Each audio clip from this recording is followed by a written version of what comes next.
ಎಲ್ಲರಿಗೂ ನಮಸ್ಕಾರ ರೀ. ಹ್ಯಾಂಗದಿರಿ? ನಾನು ಶ್ವೇತಾ. ಜಗತ್ನ್ಯಾಗ ನಡೆದಿರೋ ಸುದ್ದಿನ ನಮ್ಮ ಉತ್ತರ ಕರ್ನಾಟಕ ಭಾಷಾದಾಗ ಹೇಳಲಿಕ್ಕೆ ಬಂದೀನಿ. ಮಸ್ತ್ ಚಾ ಕುಡ್ಕೋತ ಖಡಕ್ ಮಿರ್ಚಿ ಮಂಡಕ್ಕಿ ನೋಡ್ರಿ. 75 ವರ್ಷದ ಹಿಂದೆ ಆ ದಿನ ಸೆಪ್ಟೆಂಬರ್ 17, 1950 ಗುಜರಾತಿನ ವಡ್ನಗರ್ನ್ಯಾಗ ಒಂದು ಕೂಸು ಹುಡ್ತದ್ರಿ. ಯಾರು ಅಂದ್ಕೊಂಡಿದ್ರೆ ಹೇಳ್ರಿ, ಹಿಂದುಳಿದ ಸಮುದಾಯದಾಗ ಹುಟ್ಟಿದಂಥ ಆ ಕೂಸು ಮುಂದೆ ದೇಶದ ಪ್ರಧಾನಿ ಆಗ್ತಾರ, ವಿಶ್ವಗುರು ಆಗ್ತಾರಂತ ಯಾರೇ ಕಲ್ಪನೆ ಮಾಡ್ಕೊಂಡಿದ್ರ? ಖರೆ ಹೇಳ್ತೀನ್ರಪ್ಪ, ಆ ತಾಯಿಗೆ ಕೋಟಿ ನಮನ. ಎಂಥ ಮಗನಿಗೆ ಜನ್ಮ ಕೊಟ್ಟರು ನೋಡ್ರಿ. ಇವತ್ತು ಮೋದಿಜಿಯವರದ್ದು 75ನೇ ವರ್ಷದ ಹುಟ್ಟುಹಬ್ಬ. ಇಡೀ ಟಿವಿ ವಿಕ್ರಮ ಮತ್ತು ನಮ್ಮ ವೀಕ್ಷಕರ ಪರವಾಗಿ ಮೋದಿಜಿಗೆ ಹುಟ್ಟುಹಬ್ಬದ ಶುಭಾಶಯಗಳು. 100 ವರ್ಷ ಹಿಂಗೇ ಇರಬೇಕು, ನೀವು ಇನ್ನೂ ಪ್ರಧಾನಮಂತ್ರಿಯಾಗಿ ಕೆಲಸ ಮಾಡುವಂತಹ ಶಕ್ತಿನ ಆ ದೇವರು ಕೊಡ್ಲಿ ಅಂತ ಬೇಡ್ಕೋತೀನ್ರಿ. ಮಜಾ ಏನಂದ್ರೆ ಹೇಳ್ತೀನಿ ಕೇಳ್ರಿ. ಮೋದಿಜಿದು 75ನೇ ವರ್ಷದ ಹುಟ್ಟುಹಬ್ಬಕ್ಕೆ ಪಾಪ ವಿರೋಧ ಪಕ್ಷಗಳು ಕಾಯ್ಕೊಂತ ಕುಂತಿದ್ವು. ಯಾಕೆ ಹೇಳ್ರಿ? 75 ವರ್ಷ ಆದ್ಮೇಲೆ ಮೋದಿಜಿ ರಾಜಕೀಯ ನಿವೃತ್ತಿ ತಗೋತಾರ ಅಂತ ಅವರಿಗೆಲ್ಲ ಈ ವಿಡಿಯೋದ ಮೂಲಕ ಸಂತಾಪನೂ ಸೂಚಿಸಿಬಿಡೋಣ. ಪಾಪ ಭಾಳ ಆಸೆ ಇಟ್ಕೊಂಡಿದ್ರು, ಮೋದಿಜಿ ರಾಜೀನಾಮೆ ಕೊಡ್ತಾರ, ಮುಂದೆ ನಾನೇ ಪ್ರಧಾನಿ ಆಗಬಹುದು ಅಂತ. ಆದ್ರೆ ಅದು ಯಾವುದೂ ನಡೀಲಿಲ್ಲ. ಆ ಕಡೆ ನಿತೀಶ್ ಕುಮಾರ್, ಚಂದ್ರಬಾಬು ನಾಯ್ಡು ಇಬ್ಬರನ್ನೂ ಏನಾರ ಆಪರೇಷನ್ ಮಾಡೋಣ ಅಂತಲೂ ಸ್ಕೆಚ್ ಹಾಕಿಬಿಟ್ಟಿದ್ರು. ಆದ್ರೆ ಯಾವುದೂ ವರ್ಕೌಟ್ ಆಗಲಿಲ್ಲ. ರಾಹುಲ್ ಗಾಂಧಿ ಆಸೆನ ಇಬ್ಬರು ಕೂಡಿ ಚೂರು ನೂರು ಮಾಡಿ ಹಾಕಿಬಿಟ್ರು ನೋಡ್ರಿ. ಇನ್ನು ಮೋದಿಜಿ ಬರ್ತ್ಡೇ ಅಂತ ಹೇಳಿ ಡೆಲ್ಲಿ CM ರೇಖಾ ಗುಪ್ತಾ ಅವರು ರಕ್ತದಾನ ಮಾಡಿ ಸೆಲೆಬ್ರೇಟ್ನೂ ಮಾಡಿದ್ರು. ಇನ್ನು ಮೋದಿಜಿದು ಭಾಷಣನೂ ಇತ್ತು. ಒಟ್ಟನ್ಯಾಗ ಹುಟ್ಟು ಹಬ್ಬ ಭಾಳ ಚಂದ ಆಯ್ತು ನೋಡ್ರಿ. ಇನ್ನೂ ಒಂದಷ್ಟು ಕಾಲ ದೇಶ ಮುನ್ನಡೆಸ್ಲಿಕ್ಕೆ ಶಕ್ತಿನ ಕೊಡಲಿ ಅಂತ ಹೇಳಿ ಬೇಡ್ಕೊಳ್ಳೋಣ. ಆದರೆ ಏನೇ ಹೇಳ್ರಪ್ಪ ನೀವು, ನಮ್ಮ ಮೋದಿಜಿ CM ಸಿದ್ದರಾಮಯ್ಯ ಅಂಥ ಮೊಂಡವಾದಿಯನ್ನು ಬದಲಾಯಿಸ್ಬಿಟ್ರು, ಚೇಂಜ್ ಮಾಡಿಬಿಟ್ರು. ಆ್ಯಕ್ಚುಲಿ ಬದಲಾಯಿಸಿದ್ದಲ್ಲ ಬಿಡ್ರಿ, ಮೋದಿಜಿನೇ ಸಿದ್ದು ಸಾಹೇಬ್ರನ್ನ ಕಾಪಿ ಹೊಡೆದದ್ದು. ಹಿಂದೊಮ್ಮ ಮೋದಿಜಿ ಕಾರ್ ಹೋಗೋ ಮುಂದೆ ಅಥವಾ ರ್ಯಾಲಿ ನಡೆಯೋ ಮುಂದೆ ನೋಡಿರ್ತೀರಿ ನೀವು, ಮೋದಿಜಿ ಆ್ಯಂಬುಲೆನ್ಸಿಗೆ ಸೈಡ್ ಕೊಟ್ರಂತ ಹೇಳಿ. ಇದು ಭಾಳ ಸಲ ನಡೆದೈತಿ. ಇದನ್ನು ಕಾಪಿ ಮಾಡ್ಲಿಕ್ಕೆ ಹೋಗಿ ಪ್ರಿಯಾಂಕಾ ಗಾಂಧಿ ಕಾಮಿಡಿ ಪೀಸ್ ಆಗಿದ್ದ ನೆನಪೈತಿಲ್ಲ ನಿಮಗೆ? ನೋಡಿರಿಲ್ಲ? ಭಾಷಣದ ನಡುವೆ ಭಯಂಕರ ಪೋಸ್ ಕೊಟ್ಕೊಂಡು ಆ್ಯಂಬುಲೆನ್ಸಿಗೆ ಜಾಗ ಬಿಡ್ರಿ, ದಾರಿ ಮಾಡ್ಕೊಡ್ರಿ ಅಂತ ಹೇಳ್ತಾರೆ. ಆಮೇಲೆ ಬಾಜುದವ್ರು ಬಂದು ಇದು ನಮ್ಮದೇ ಕಾನ್ವೆ, ಇದು ಆ್ಯಂಬುಲೆನ್ಸ್ ಅಂತ ಹೇಳಿ ಕಿವ್ಯಾಂಗ್ ಹೇಳ್ತಾರೆ. Please make way for the ambulance to pass. I need to clear the way for the ambulance. Nobody there? No patient. It is okay. 2 seconds later. Oh, okay. Okay, it's part of...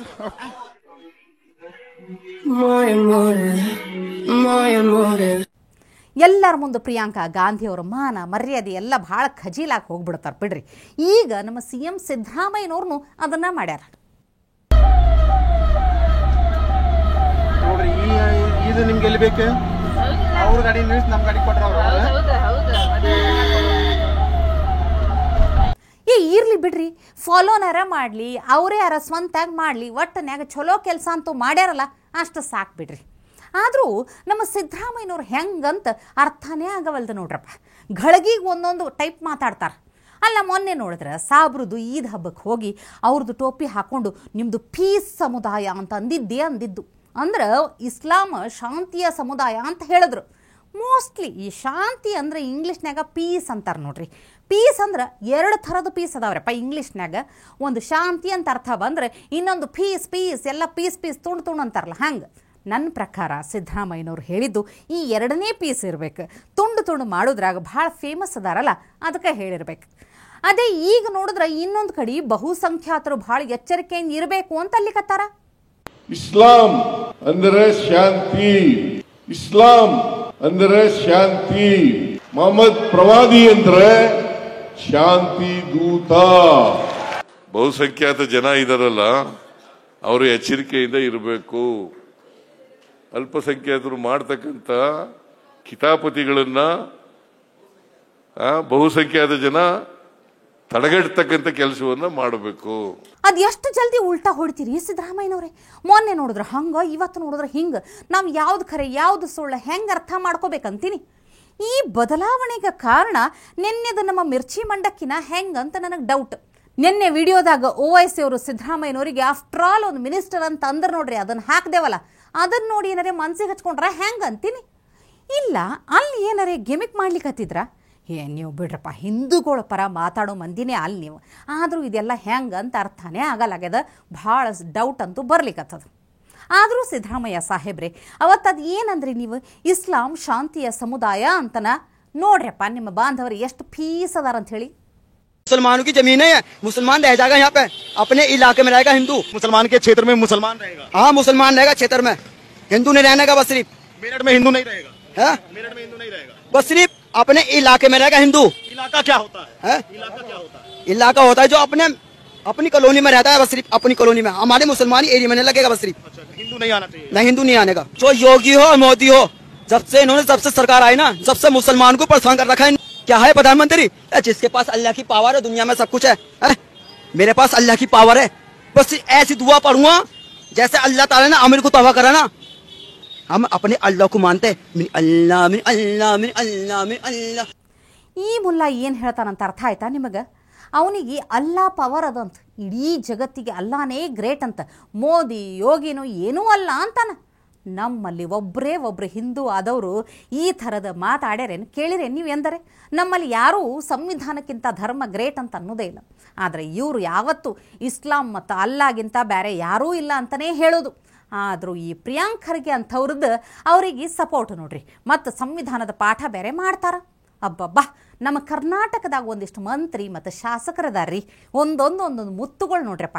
ಈ ಸಂತೋಷ್ ಲಾಡ್ ಅವರಂತೂ ಬರೀ ಸುಳ್ಳುಗಳು ಹೇಳೋದೇ ಆಯ್ತು. ಹಿಂಗೆ ಸುಳ್ಳುಗಳು ಹೇಳಲಿಕ್ಕೆ ಹೋಗಿ ಪ್ರತಾಪ್ ಸಿಂಹ ಅವ್ರ ಕೈಯಾಗ ಸಿಕ್ಕಾಕೊಂಡ್ರು ನೋಡ್ರಿ. ಹಿಂದೂ ಬಗ್ಗೆ ಬಹಳ ಅಪಾರವಾದಂತ ಗೌರವ ಇದ್ದು ಹಿಂದೂ ಹಿಂದೂ ಅಂತ ಮಾತನಾಡ್ತಿದ್ರೆ, ನೀವು ಇವತ್ತು ಹಿಂದೂರ ಬಗ್ಗೆ ಮಾತನಾಡ್ತಿದ್ರಿ. ನೀವೆಷ್ಟು ಗುಡಿಗಳು ಕಟ್ಟಿಸಿದಿರಿ? ನೋಡಪ್ಪ, 70 ವರ್ಷದ ಅವಧಿಯಲ್ಲಿ 7 ಲಕ್ಷಕ್ಕೂ ಹೆಚ್ಚು ಗುಡಿಗಳು ನಮ್ಮ ಕಾಲದಲ್ಲಿ ಆಗಿರೋದು. ಶಕ್ತಿ ಪೀಠಗಳು ಯಾರ ಕಾಲದಲ್ಲಿ ಆಗಿರೋದು? ಇವ್ರೇನ್ ಮಾಡಿದ್ದಾರೆ? ಒಂದು ಗುಡಿಗಳು ಕಟ್ಸಿಲ್ಲ, ಒಂದು ಗುಂಡಾರು ಕಟ್ಸಿಲ್ಲ. ನೆನ್ನೆ ಮೊನ್ನೆ ಕರ್ನಾಟಕದ ಒಬ್ರು ಮಿನಿಸ್ಟರ್ ಅವ್ರು ಹೇಳ್ತಾರೆ, ಒಂದು ಭಾಷಣ ನಮ್ಮಲ್ಲಿ ಕರ್ನಾಟಕದಲ್ಲಿ ಸಂತೋಷ್ ಲಾಡ್ ಅಂತ ಒಬ್ರು ಮಿನಿಸ್ಟರ್ ಇದ್ದಾರೆ, ಬುರುಡೆ ಮಿನಿಸ್ಟರ್. ಆ ಬಾಯ್ ಬಿಟ್ರೆ ಸುಳ್ಳ. ನಮ್ಮ ಬಿಜೆಪಿನಲ್ಲಿ ಸರಿಯಾಗಿ ಕೌಂಟರ್ ಮಾಡಿರಲ್ಲ ನಾವು. ಆತ ಎಷ್ಟು ಸುಳ್ಳು ಹೇಳ್ತಾರೆ ಅಂತ ಹೇಳಿದ್ರೆ, ಬಿಜೆಪಿ ಅವರು ಎಷ್ಟು ಗುಡಿ ಕಟ್ಟಿದ್ರು? ಇವರು 10 ವರ್ಷದಿಂದ ಅಧಿಕಾರದಲ್ಲಿ ಇದ್ದಾರೆ. ನಾವು 7 ಲಕ್ಷ ಗುಡಿ ಕಟ್ಬಿಟ್ಟಿದೀವಿ ಕಾಂಗ್ರೆಸ್ನವರು ಅಂತ ಹೇಳ್ತಾರೆ. ಶಕ್ತಿ ಪೀಠಗಳನ್ನ ಮಾಡಿದಂತವ್ರು ನಾವು ಅಂತ ಹೇಳಿ ಸಂತೋಷ್ ಲಾಡ್ ಮಾತಾಡ್ತಾರೆ. ಬಂಧುಗಳೇ, ಹಿಂದೂ ಧರ್ಮದ ಬಗ್ಗೆ ಹಿನ್ನೆಲೆ ಬಗ್ಗೆ ಗೊತ್ತಿದ್ರೆ 7 ಲಕ್ಷ ಗುಡಿ ಕಟ್ಟಿದೀವಿ, ಶಕ್ತಿ ಪೀಠಗಳನ್ನ ಕಟ್ಟಿರೋದು ನಾವು ಸಂತೋಷ್ ಲಾಡ್ ಹೇಳ್ತಾ ಇದಾರೆ. ಅದಕ್ಕೆ ಹಿಂದೂ ಸಮಾಜ ಅರಿವಿಲ್ದಲೇ ಕೂತ್ಕೊಂಡಿದೆ. ಇಡೀ ದೇಶದಲ್ಲಿ ಬ್ರಿಟಾನಿಯಾದ ಆರ್ಟಿಕಲ್ ತಗೊಳ್ಳೋರು, ಇಡೀ ದೇಶದಲ್ಲಿ ಇರುವಂತದ್ದು 6.5 ಲಕ್ಷ ಮಂದಿರಗಳು. ಆ ಮಂದಿರಗಳನ್ನ ಜನರು, ದಾನಿಗಳು, ಮಹೇಶ್ ಅಣ್ಣದಂತವರು ಇವರು ಕಟ್ಸಿದ್ದಾರೆ. ಕಾಂಗ್ರೆಸ್ ಕಟ್ಸಿರೋದಲ್ಲ. ಶಕ್ತಿ ಪೀಠ ಅಂದ್ರೆ ಏನು? ಶಕ್ತಿ ಪೀಠ ಅಂತಂದ್ರೆ ದಕ್ಷನ ಕಥೆನ ಕೇಳಿದ್ರಿ, ಶಿವನ ಮೊದಲನೇ ಹೆಂಡತಿ ಸತಿಯ ಕಥೆನ ಕೇಳಿದ್ರಿ. ದಕ್ಷ ಹೋಮವನ್ನು ಮಾಡಿ ಶಿವನಿಗೆ ಅವಮಾನ ಮಾಡಿದ ಅಂತ ಹೇಳಿ ಸತಿ ಹೋಗಿ ಆ ಕುಂಡಕ್ಕೆ ಬಿದ್ದಾಗ ಶಿವ ತಾಂಡವ ನೃತ್ಯವನ್ನು ಮಾಡ್ತಾನೆ. ಆ ಒಂದು ಯಜ್ಞವನ್ನ ನಾಶ ಮಾಡ್ಲಿಕ್ಕೆ ಅಂತ ಹೇಳಿ ನಂದಿನ ಗಣಗಳನ್ನ ಕಳಿಸ್ತಾನೆ, ವೀರಭದ್ರನನ್ನ ಕಳಿಸ್ತಾನೆ. ಆಗ ಸತಿಯ ದೇಹ 51 ಚೂರುಗಳಾಗಿ ದೇಶದ ಬೇರೆ ಬೇರೆ ಕಡೆ ಬೀಳುತ್ತೆ.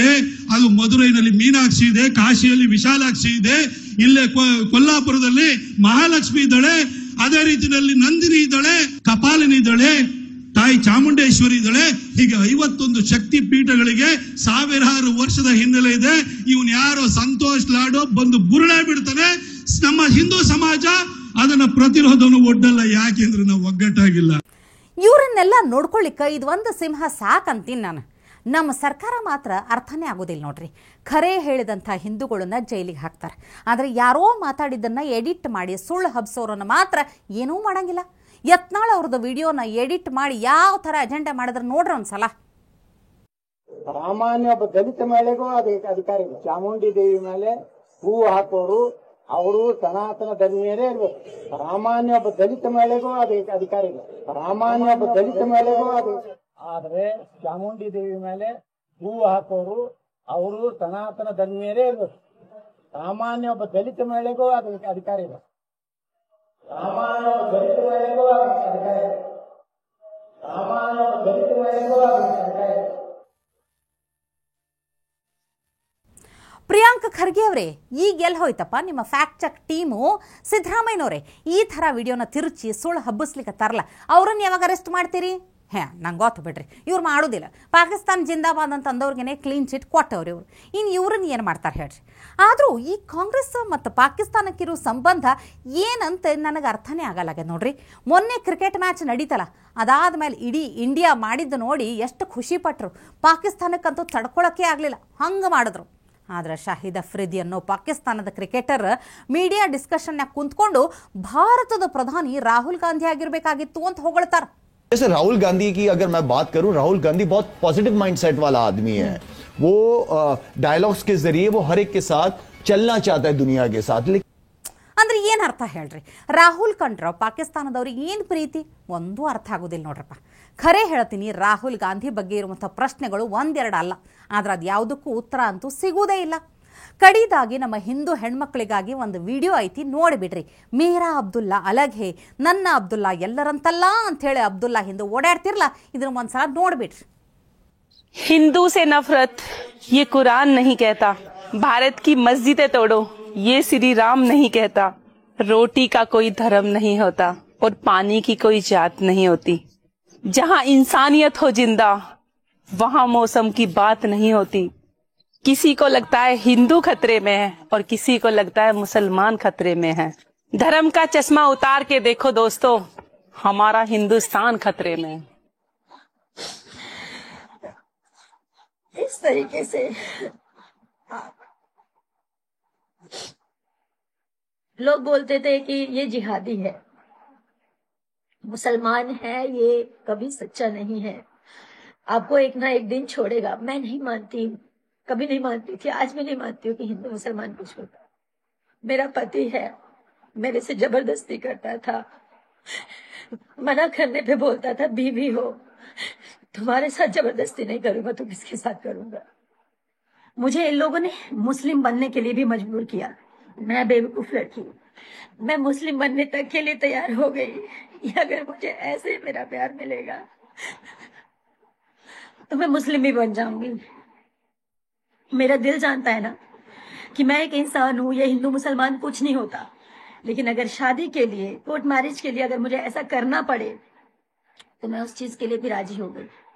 और शादी होने के बाद भी मुझे बात पता चला कि ये मेरे अलावा और भी 3-4 लड़कियों के साथ फिजिकल होता है. उसका प्रूफ है मेरे पास, रिकॉर्डिंग है मेरे पास. बाहर का तो छोड़ो, घर में इसके भाई जिसका नाम है सिराज, उसकी बीबी का नाम है गुड़िया, उसको पैसे देके उसके साथ सोता था ये शादी के बाद भी.